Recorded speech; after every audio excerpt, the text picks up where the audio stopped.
centenaire de la bataille de Verdun. À la fin de l'année 1915, les Allemands décident de frapper un grand coup sur le front ouest. Le général Erich von Klein choisit Verdun, ville symbole dont le ravitaillement depuis l'arrière est difficile et dont les forts ont été désarmés en 1915. Bien qu'informés des préparatifs allemands, les Français se retrouvent en infériorité numérique et matérielle au début de la bataille. Le 21 février 1916, à 7h15, l'attaque est lancée.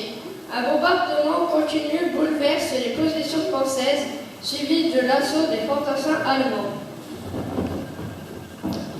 Journal de guerre du docker Marcel Poiseau, manuscrit retrouvé en 1986.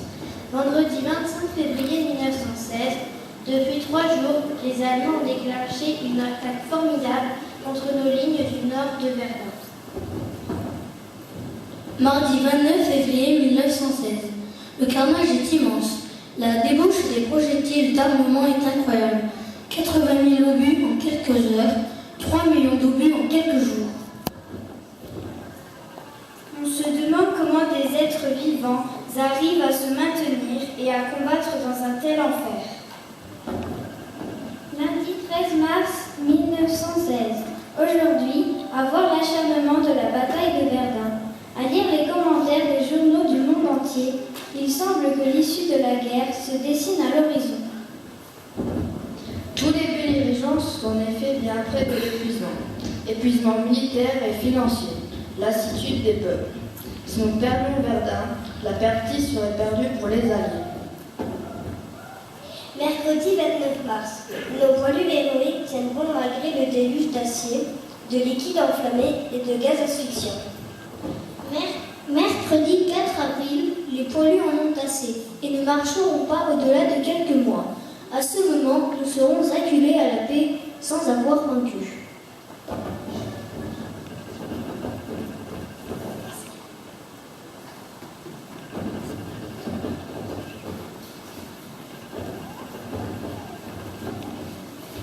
Lundi 10 avril, ils ne passeront pas, mais viendra-t-il un jour où nous pourrons nous passer et vaincre ou comment? Lettre d'un poilu à sa mère, présentant les débuts de l'offensive allemande à Verdun. Ma chère mère, par quel miracle suis-je sortie de cet enfer? Je me demande encore bien des fois s'il est vrai que je suis encore vive. Pense donc, nous sommes montés 1200 et nous sommes redescendus 300. Pourquoi suis-je de ces 300 qui ont eu la chance de s'en tirer? Je n'en sais rien. Pourtant, j'aurais dû les tuer sans foi.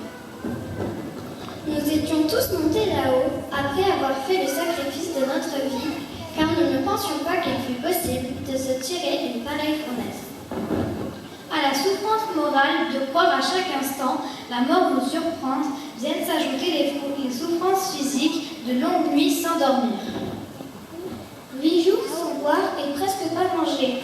8 jours à vivre au milieu d'un charnier humain, couchant au milieu des cadavres, marchant sur un camarade tombé la veille. Nous avons tous bien vieilli, ma chère mère, et pour beaucoup, les cheveux grisonnants seront la marque éternelle des souffrances endurées. Et je suis de cela. Plus de rire, plus de gaieté au bataillon, nous portons dans notre cœur le deuil de tous nos camarades tombés à Verdun du 5 au 12 mars. Tu as raison de prier pour moi. Nous avons tous besoin que quelqu'un prie pour nous. Et moi-même, bien souvent, quand des obus tombaient autour de moi, je murmurais les prières que j'ai apprises quand j'étais tout petit. Et tu peux croire que jamais les prières ne furent dites avec plus de ferveur. Gaston Brion, soldat français, samedi 25 mars 1916. Verdun, c'est 260 000 morts et des 116 000 blessés du côté français. Des 143 000 morts et des 187 000 blessés du côté allemand. 60 millions d'obus tirés en 300 jours, dont 1 million pour la seule journée du 21 février. 140 000 obus allemands tombés chaque jour. 2900 camions par jour sur l'île d'Ariel français à Verdun. Nous vous invitons à découvrir nos connues sur Verdun.